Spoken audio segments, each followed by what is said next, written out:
The morning started like any other for Ambassador Kethver of the Zilani people.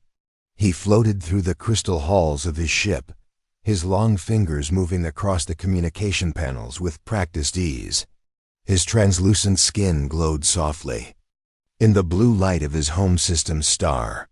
For 300 years, he had served as a diplomat, bringing peace between worlds. War was something his people had forgotten long ago. Then the reports started coming in. The first message arrived from the outer colony of Helix Prime. The transmission was broken, filled with static and screaming. "They're everywhere, the black ships, they're covering the sky. Please someone help us." The signal cut to silence. Kethver's large eyes grew wider as more distress calls flooded the communication center. Zelka Station reported massive biomechanical ships appearing from nowhere. New Haven Colony sent desperate pleas for evacuation before their signal went dark. Within hours, 4 worlds had gone silent. The enemy had returned. The Vorthek had been nothing more than ancient stories for over 1,000 years. Old tales spoke of creatures that consumed entire civilizations, turning peaceful beings into mindless soldiers. Most Zilani believed these were just myths meant to frighten children. Now those myths were destroying their worlds. Kethver called an emergency meeting of the Confederation Council. 6 species representing 12 star systems gathered in the great chamber aboard the diplomatic station orbiting Zilani Prime. The air was thick with fear. "How many ships do we have?" asked Commander Veltar of the Zilani Defense Fleet. 47 patrol vessels and 12 heavy cruisers, came the reply. All designed for peacekeeping, not war. The numbers were hopeless. Intelligence reports suggested the Vorthak fleet numbered in the thousands, maybe tens of thousands. Their bioships could heal from damage and grew stronger with each world they consumed. "We must call for help," Kethver said, his voice barely above a whisper. "Send out a galaxy-wide distress signal." The message was simple and desperate. The ancient enemy has returned. The Vorthak swarm consumes our worlds. We seek military assistance from any civilization capable of war. Coordinates attached. We'll pay any price for help. The signal went out across the galaxy through the great communication network that connected all civilized worlds. Kethver waited, hope and fear fighting in his chest. The first responses were disappointing. The Altarian Republic offered to take refugees, but could spare no ships. The Centauri Federation expressed sympathy, but declared the situation hopeless.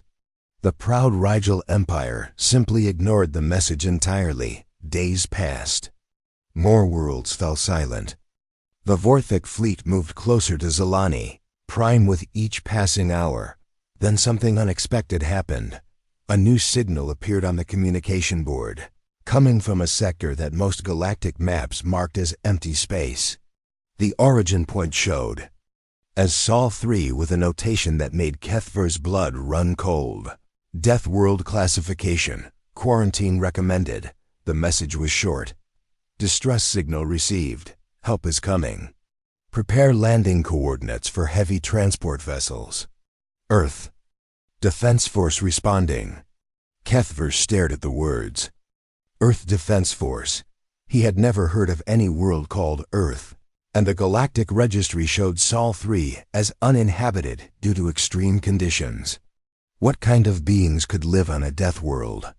Halfway across the galaxy, on a blue and green planet orbiting a yellow star, Captain Jake Morrison stood in the briefing room of the EDF Valiant. The room was filled with Marines, their faces hard and ready. These were people who had trained their whole lives for war. "Listen up," Morrison said, his voice carrying easily through the room. "We got a distress call from some aliens called the Zilani. Something called the Vorthek is wiping them out."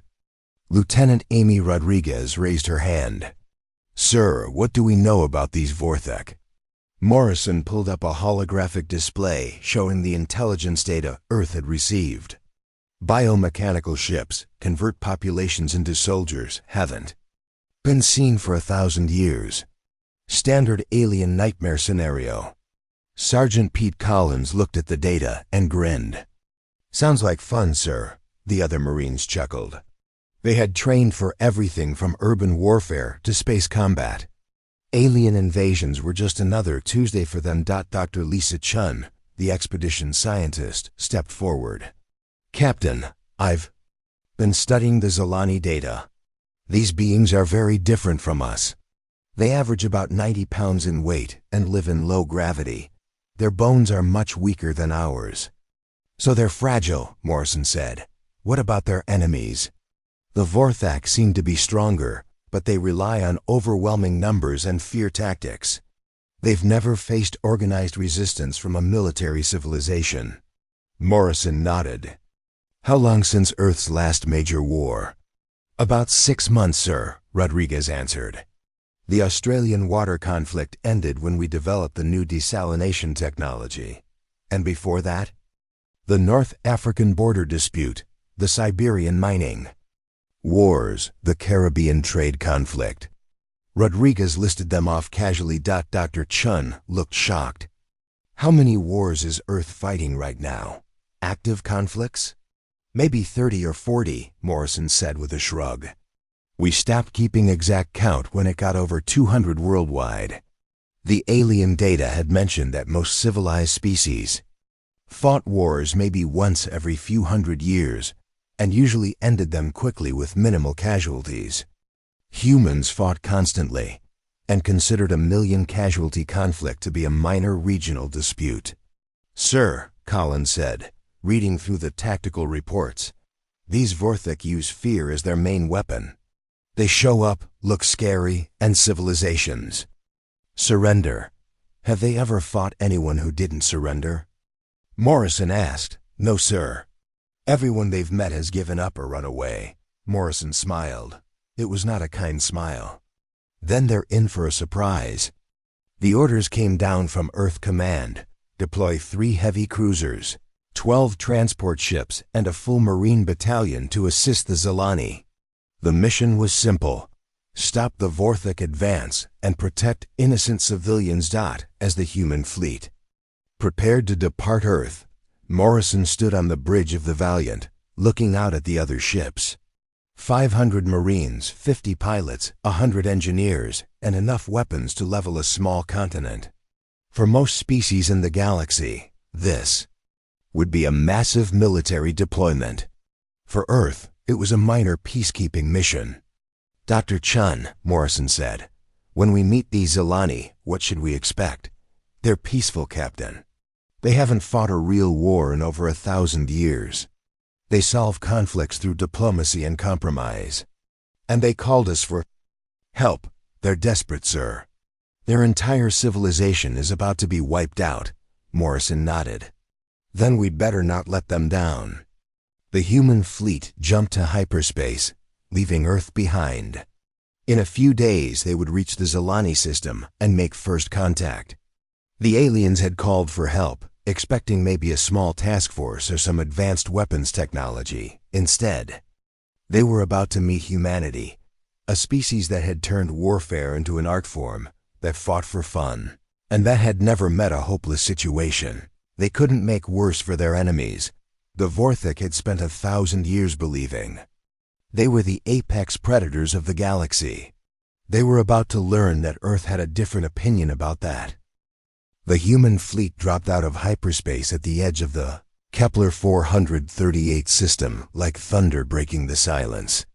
3 massive gray warships appeared first, their hulls scarred from countless battles. Behind them came 12 transport vessels, each one larger than most alien cruisers. The ships moved with purpose, their formation tight and disciplined. On the bridge of the lead Zilani patrol ship, Commander Veltar watched the newcomers with growing confusion. The human vessels looked nothing like the elegant ships his people built. Where Zilani ships curved and flowed like works of art, these human ships were brutal and angular. They looked like they were built for one purpose, war. Ambassador Kethvar to the bridge, Veltar called through the ship's communication system. Within minutes, the tall alien diplomat floated onto the bridge, his translucent skin glowing with nervous energy. "Are those the ships from Sol 3? Kethver asked, staring at the human fleet. "Yes, Ambassador. They're requesting permission to approach Zilani Prime." Kethver activated the communication system. The screen flickered to life, and suddenly he was looking at something that made his large eyes widen in shock. The creature on the screen was shorter than a Zilani, but built like a mountain. Its skin was dark and thick, scarred in several places. Its eyes were small and hard, like chips of black stone. When it smiled, Kethver could see teeth that looked designed for tearing meat. "This is Admiral Ben Torres of the Earth Defense Force," the creature said in a voice that sounded like grinding rock. "We received your distress call." Kethver found his voice after a moment of stunned silence. "We thank you for responding, Admiral Torres. I am Ambassador Kethver of the Zilani Confederation. We are grateful for any assistance you can provide, but we must ask, what military experience does your species possess?" The human admiral looked at something off-screen, and Kethver heard what sounded like laughter. When Torres looked back, his expression was almost amused. "Ambassador, we've been at war with ourselves for most of our recorded history. We stopped counting active conflicts when the number exceeded 200 simultaneous engagements." The silence on the Zilani Bridge was complete. Every alien present stared at the screen in horror. 200 wars at the same time? The Zilani had fought perhaps a dozen conflicts in their entire 10,000-year history, and each one had lasted only days before peace was negotiated. Another human appeared on the screen. This one was smaller than the Admiral, but somehow looked even more dangerous. Its hair was pulled back severely, and its eyes moved constantly, as if searching for threats. "Ambassador," this new human said, "I'm Dr. Lisa Chun, xenobiologist. We understand your people are facing extinction. Humans specialize in what we call impossible odds." Kethver's mind struggled to process what he was hearing. "Dr. Chun, may I ask about your homeworld?" "Our records show Sol 3 as uninhabitable." The human doctor nodded. "Earth has gravity about 40% stronger than your world. Our atmosphere contains gases that would be toxic to most species. We share our planet with predators that could kill most galactic citizens with ease. And your people evolved there naturally? Over millions of years of constant warfare against the environment, other species, and each other." Dr. Chun said matter-of-factly. A third human stepped into view, this one even more frightening than the others. It was covered in scars and war, clothing that looked designed for combat. When it moved, every motion suggested barely controlled violence. "Ambassador," this human said, "I'm Captain Jake Morrison, commanding the ground forces. We'd like to come aboard your ship and discuss strategy." Before Kethver could respond, alarms began blaring throughout the Zilani Bridge. Commander Veltar looked at his instruments in panic. "Vorthik ships detected at the system's edge," he announced. 15 biovessels approaching the outer colonies.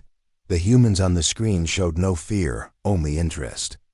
Admiral Torres leaned forward. "How long until they reach populated areas?" 6 hours, Veltar replied. "Perfect," Captain Morrison said, and that terrible smile appeared on his face again. "Just enough time for introductions." An hour later, a small human transport docked with the Zilani command ship. Kethver waited in the docking bay with a full diplomatic escort, not sure what to expect. The airlock opened, and Captain Morrison stepped through. In person, he was even more intimidating than on the screen. He stood barely 6 feet tall, but his presence filled the entire bay. Behind him came 2 other humans, the female called Rodriguez and a male so heavily muscled that Kethver wondered how he could move. "Ambassador," Morrison said, extending a hand. "Thank you for having us aboard." Kethver reached out tentatively and immediately regretted it. The human's grip was like being caught in a mechanical vice. Morrison noticed his discomfort and released his hand immediately. Sorry about that, Morrison said. We forget how fragile other species are. The word fragile hit every Zilani present like a physical blow. They were among the taller species in the galaxy, respected for their wisdom and diplomatic skills. No one had ever called them fragile. Lieutenant Rodriguez stepped forward and casually lifted a piece of Zilani equipment that normally required 4 workers to move. She examined it briefly before setting it down gently. Interesting design, she said. Very elegant, but not built for rough handling. The third human, introduced as Sergeant Collins, looked around the docking bay with professional interest. Nice ship, but where's the armor plating? Armor plating? Kethver asked. Protection against weapons fire, Collins explained. Enemy. Bullets, energy beams, explosions. Our ships are not designed for combat, Commander Veltar said stiffly. We are a peaceful people. Were, Morrison corrected gently. You were peaceful people. Now you're at war. The humans followed the Zilani delegation to the briefing room, where holographic displays showed the approaching Vorthek fleet. Dr. Chun had joined them, along with several other humans who introduced themselves as engineers and tactical specialists. Tell us about the Vorthek, Morrison said, studying the display. Kethver activated the historical records. They are an ancient enemy that conquered much of this region 1,000 years ago. Their bioships can regenerate damage, and their soldiers are converted from captured populations. They use fear as their primary weapon. Fear? Rodriguez asked. They appear suddenly, demonstrate their overwhelming power, and demand surrender. Most civilizations submit rather than face extinction. The humans exchanged glances. Collins actually chuckled. Sir, he said to Morrison, they use fear tactics on people who surrender easily. Looks like it, Sergeant. Have they ever fought someone who didn't surrender? Dr. Chun asked. Kethver thought carefully. Not in recorded history. Every species they've encountered has either fled or submitted. Morrison nodded slowly. Ambassador, I need to ask you something important. When your people fight, and I mean really fight, life or death, what casualty rate makes you consider surrender? The question confused Kethver. Casualty rate? How? Many of your people have to die before you give up? Any deaths are unacceptable, Kethver said immediately. Zilani conflicts are resolved through negotiation before anyone is seriously injured. The humans stared at him in amazement. Rodriguez spoke first. You've never fought a war where people actually died? Of course not. What civilized species would allow such barbarity? Morrison looked at his officers. Rodriguez, what was our acceptable loss rate for the Australian operation?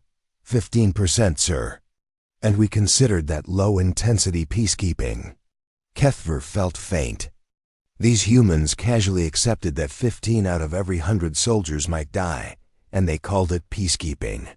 Ambassador, Dr. Chun said gently, I think there's been a misunderstanding. When you called for military assistance, what exactly did you expect? Advanced weapons technology, perhaps a small fleet of warships, tactical advice. You expected us to fight your war for you while keeping our casualties to zero? Is that not how civilized species conduct military aid? Morrison stood up and walked to the display showing the Vorthek fleet. Ambassador, let me explain something about humans. We don't fight wars to win quickly with minimal losses. We fight wars to make sure the enemy never wants to fight us again. He turned back to face the assembled Zilani. When we're done with the Vorthek, they won't just leave your territory. They'll tell every other predator species in the galaxy to stay away from anything under human protection. But surely you don't mean to ... double quotes Kethver began. Fight until they're completely defeated? Morrison finished. That's exactly what we mean. The alarms sounded again. The Vorthek fleet had increased speed and would reach the outer colonies in 3 hours. Instead of 6, Morrison smiled that terrifying smile. Looks like they're eager to meet us. This should be interesting. As the humans prepared to return to their ships, Keffer realized that his people had made a terrible mistake. They had called for help from creatures that made war an art form. The question now was whether the cure would be worse than the disease.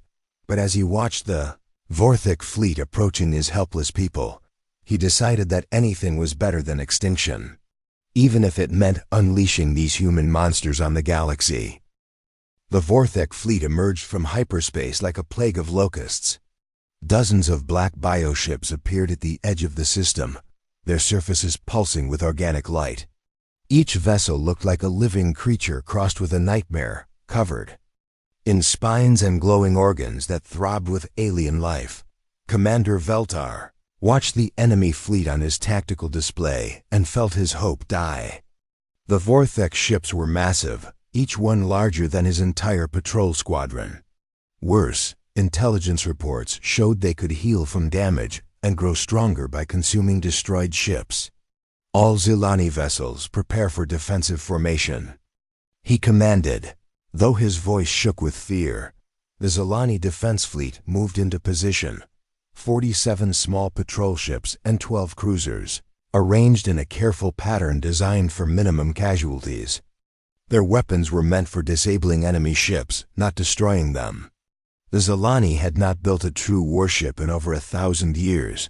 Aboard the EDF Valiant, Admiral Torres watched the enemy fleet with professional interest. The bioships were impressive, but they moved in predictable patterns. Their formation was designed to intimidate, not to fight an organized military force. Captain Morrison, Torres said into his communication device, "What's your assessment?" Morrison's voice came back immediately. "They're showing off, sir. Classic intimidation tactic. They want the enemy to see how big and scary they are. And if the enemy doesn't run, then they're in trouble because they just gave away their positions and movement patterns." Torres nodded and opened a channel to the Zilani fleet. "Commander Veltar, this is Admiral Torres. All Zilani vessels fall back to minimum safe distance.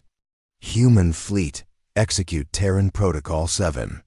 What happened next shocked every alien in the system. Instead of forming a defensive line like civilized species, the human ships accelerated directly toward the Vorthek swarm. The EDF Valiant led the charge, its gray hull gleaming as it picked up speed. Behind it, the other human warships spread out in a formation that looked like the claws of some great predator. The Vorthek fleet paused, confused. In 1,000 years of conquest, no enemy had ever charged straight at them. Their bioships were designed to overwhelm enemies who tried to keep their distance, not to fight opponents who welcomed close combat. The first collision came when the Valiant ran directly through the center of the Vorthek formation. The human ship's reinforced hull crushed 2 smaller bioships instantly, their organic armor no match for hardened battle steel. The Valiant's point defense systems activated, creating a sphere of destruction around the ship as it fought its way through the enemy formation. "All human vessels, engage at will," Torres commanded. The space battle that followed was unlike anything the Zilani had ever seen. Human ships moved like hunting animals, using their superior speed and maneuverability to strike at the Vorthek's weak points. When bioships tried to regenerate damage, human weapons targeted the same spots repeatedly, preventing healing. Captain Morrison watched the battle from the Valiant's bridge and smiled. "Rodriguez, prepare boarding parties. Collins, get your demo team ready." "Sir, we're going to board those things?" Rodriguez asked. "That's where their control centers are," Morrison replied. "Can't kill the head from out here." The first boarding action began when the Valiant latched onto a damaged Vorthek bioship. Human Marines used cutting torches to burn through the organic hull, then poured into the enemy vessel through the glowing wounds they had created. Morrison led the assault personally, his combat armor making him look even more terrifying in the narrow bioship corridors. The interior of the Vorthek vessel was a nightmare of living walls and pulsing organs. But the Marines moved through it with practiced efficiency. The Vorthek drone soldiers that defended the ship were strong and vicious, but they had never faced opponents who actually enjoyed close combat. Human Marines fought with a combination of advanced weapons and primitive savagery that left the organic corridors littered with destroyed enemies. "Rodriguez, how are those chemical weapons working?" Morrison asked as he burned through a cluster of drone soldiers with his plasma rifle. "The Vorthek seem immune to most of our gases, sir," she replied while using a flamethrower to clear a blocked passage. "But they really don't like fire." Sergeant Collins discovered something important when his demolition charges failed to destroy a critical bioship organ. "Sir, these things heal too fast for normal explosives. But sustained damage overwhelms their systems." "Continuous burn damage?" Morrison asked. "Yes, sir. Their healing works like ours, just faster. But if we keep hurting the same spot, they can't keep up." Dr. Chun, monitoring the battle from the Valiant's medical bay, made a discovery that changed everything. She had been studying captured Vorthek specimens when she noticed something odd about their brain scans.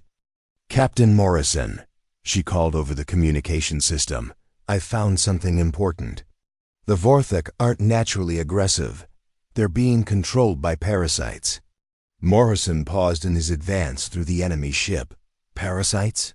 "Small organisms attached to their nervous systems. The real Vorthek were probably a peaceful species before they were infected. If we can remove the parasites." "Doc, what kills the parasite but not the host?" "Extreme electromagnetic pulses, but the procedure would be agonizing for conscious beings. They would need to be sedated first." Marine medic Corporal Dan Murphy, who was treating wounded soldiers nearby, looked up from his work. "So we knock them out first and then zap the parasites?" "The electromagnetic pulse would need to be precisely calibrated," Dr. Chen explained. "Too little and the parasites survive. Too much and the host dies." "Doc, we do battlefield surgery." "Under enemy fire," Murphy said. "This sounds easier than most of our medical procedures." The discovery changed the entire nature of the battle. Instead of trying to destroy the Vorthek ships, the humans began capturing them. Marine boarding parties would secure bioships. Then medical teams would remove parasites from the organic crew. The freed Vorthek were nothing like their controlled counterparts. Without the parasites driving them to violence, they were actually quite similar to the Zilani, peaceful, intelligent, and horrified by what they had been forced to do.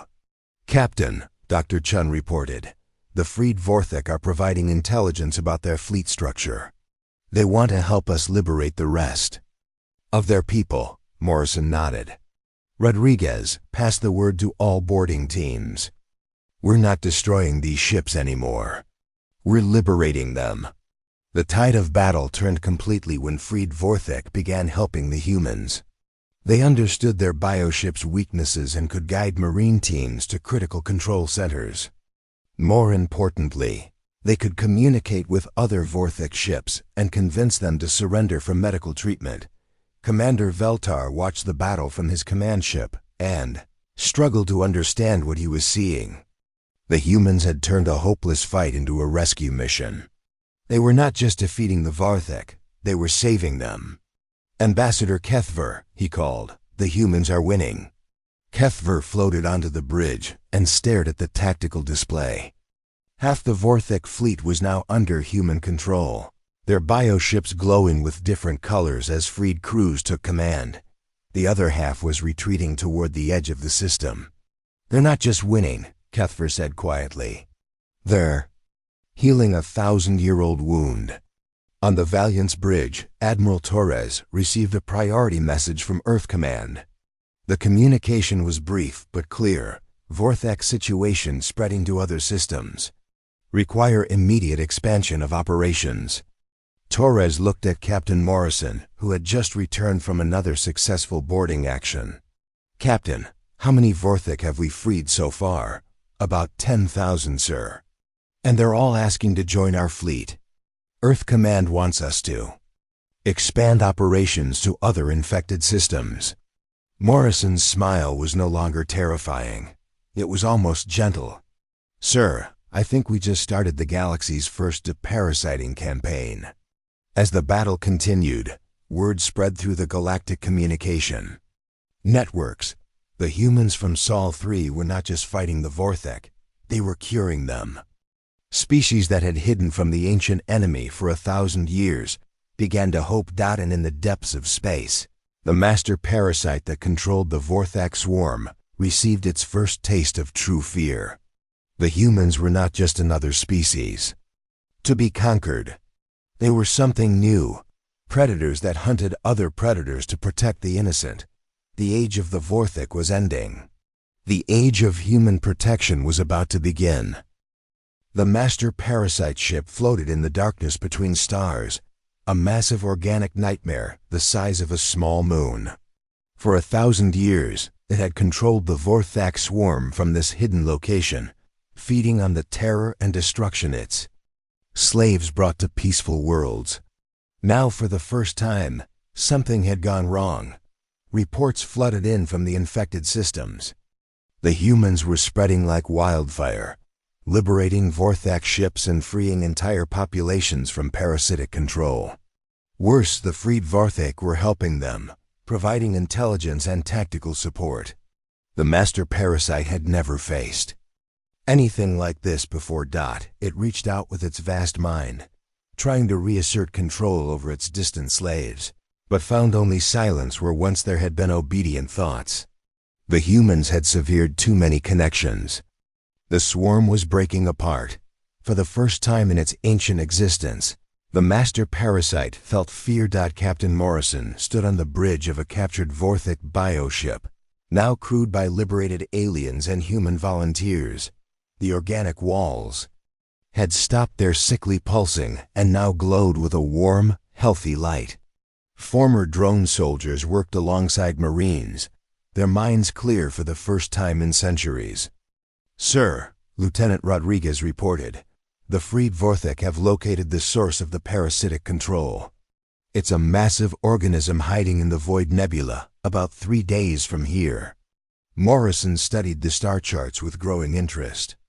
The master parasite had chosen its hiding place well. The nebula interfered with most scanning equipment and communication systems. Any attack would have to be made without support from the main fleet. What's the tactical situation? He asked. The master organism is protected by 12 heavy bioships, all fully infected, Rodriguez replied. Intelligence suggests the parasites become more powerful the closer they get to their source. These won't be like the confused drones we've been fighting. Dr. Chun joined them on the bridge, her medical equipment humming as she continued treating liberated Vorthak. Captain, I've learned something important about the master parasite. It's not just controlling the swarm. It's using their life force to maintain its own existence. If we kill it suddenly, the shock could kill every Vorthak in the galaxy. Morrison frowned. How do we remove it safely? We need to sever its connection to the swarm gradually, system by system. But that will take months, maybe years. And during that time, it will keep trying to retake control of the freed populations. A new voice joined the conversation. Velkos, a recently liberated Vorthak commander, approached with careful steps. His appearance was startling, without the parasitic influence. The Vorthak looked almost like tall, elegant humans with gray skin and large eyes. Captain Morrison, Velkos said, his voice carrying centuries of pain, there's another way. The master parasite is vulnerable during the process of taking new hosts. If we can force it to try controlling all of us at once, it would overextend itself, Dr. Chun realized, like a muscle strain beyond its limits. But it would require volunteers, Velkos continued. Vorthak who would allow themselves to be partially reinfected, just long enough to draw the master's attention. Morrison considered this. How many volunteers would we need? All of us, Velkos said simply. Every freed Vorthak in the fleet. And even then, The plan only works if someone can reach the master organism itself during the moment of vulnerability. That's suicide, Rodriguez protested. The bioship carrying the master parasite is huge. Getting inside would require fighting. Through its immune system, its defenses, everything. Morrison smiled that familiar human smile. Sounds like a Tuesday to me. 3 days later, the combined human and Vorthik fleet approached the Void Nebula.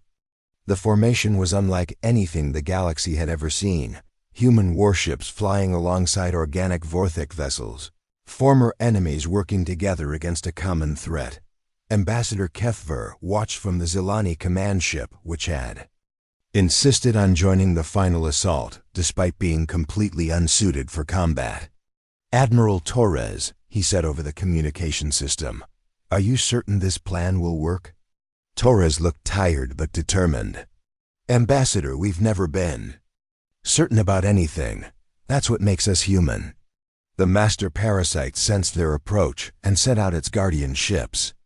12 massive biovessels emerged from the nebula, each one larger and more deadly than anything the humans had faced before. These were the master's personal guard, infected for so long that the parasites had become part of their very being. "All ships, begin the liberation protocol," Torres commanded. What followed was the strangest battle in galactic history. The freed Vorthek ships opened themselves to partial reinfection, allowing the master parasite to sense them and try to regain control. The strain of controlling so many minds across such a vast distance began to weaken the ancient creature. Meanwhile, human ships engaged the guardian vessels in brutal close combat. These enemies were different from the confused drones they had fought before. The guardian bioships fought with intelligence and coordination, their parasites having learned from earlier defeats. Captain Morrison led a boarding party onto the largest guardian ship, fighting through corridors that seemed to anticipate their every move. The organic walls pulsed with malevolent intelligence, trying to crush the invaders or flood the passages with toxic gases. "Collins, can you get us through this bulkhead?" Morrison asked as they faced a wall of living tissue that had sealed itself. "Against them, not with explosives, sir," Collins replied. "This thing's too smart. But maybe ... He pulled out a medical device Dr. Chun had given him. "What if we convince it we're supposed to be here?" The device emitted electromagnetic pulses similar to those used to remove parasites. When Collins activated it near the living wall, the tissue recoiled as if burned, creating an opening large enough for the team to pass through. They fought their way deeper into the ship, following directions provided by Valkos and other liberated Vorthek. The closer they got to the ship's core, the stronger the parasitic influence became. Several Marines reported hearing voices in their heads, trying to convince them to stop fighting. "Just ignore them," Morrison commanded. "We've heard worse things from our own officers." The core of the Guardian ship was a chamber filled with pulsing organic machinery, connected to a central brain the size of a car. But this wasn't their real target. This was just a relay station. The master parasite itself was still hidden in the nebula's heart. Dr. Chun's voice crackled over the communication system. "Captain, the master is weakening. The strain of controlling the liberation volunteers is working, but we only have a few minutes before it adapts." Morrison looked at the organic brain in front of him. "Collins, what's the biggest explosion you can make with what we have?" "Big. Enough to crack this whole ship in half, sir. Do it. We're going to ride the debris straight into that nebula." The explosion that destroyed the Guardian ship sent wreckage flying in all directions. Morrison and his team rode a piece of the ship's hull like a missile, using emergency thrusters to guide their trajectory toward the master parasite's location. What they found in the nebula's center was beyond imagination. The master parasite was a creature of living darkness, tentacles stretching for miles in every direction, connected to organic machinery that had been growing for millennia. It was beautiful and terrible, A work of biological art created by millions of years of evolution. It was also dying. The strain of trying to control thousands of Vorthek minds simultaneously had pushed the ancient creature beyond its limits. Its massive form convulsed as its connection to the swarm weakened with each passing second. "Dr. Chun," Morrison called over his suit radio, "how do we finish this without killing every Vorthek in the galaxy?" "You don't kill it, Captain. You perform surgery." The final battle was fought not with weapons, but with medical equipment. Morrison and his team used electromagnetic pulse devices to carefully sever the master parasite's connections to its distant slaves, one link at a time. The creature fought back with everything it had, trying to crush them with psychic pressure or dissolve them with acidic secretions. But humans, Morrison realized, had one advantage the parasite had never encountered. They were used to working under impossible conditions with minimal equipment and terrible odds. Emergency surgery in a hostile environment was just another day at the office. When the last connection was severed, the master parasite let out a psychic scream that echoed across the galaxy. Then it died, its massive form dissolving into harmless organic matter that would feed the nebula's gas clouds for centuries to come. In the aftermath, as human and Vorthek ships regrouped outside the nebula, Ambassador Kethver found himself struggling to understand what he had witnessed. The humans had not just won a war, they had performed the galaxy's first large-scale medical intervention. "Admiral Torres," he said over the communication system, "your people saved billions of lives today, but we must ask, how do you live with such capacity for violence?" Dr. Chun answered for the fleet, "We don't fight because we love violence. Ambassador, we fight because we love what we're protecting. The universe is full of predators. Sometimes the best defense is to be the apex predator that protects the prey." As the human fleet prepared to return to Earth, they left behind a galaxy forever changed. The Zilani erected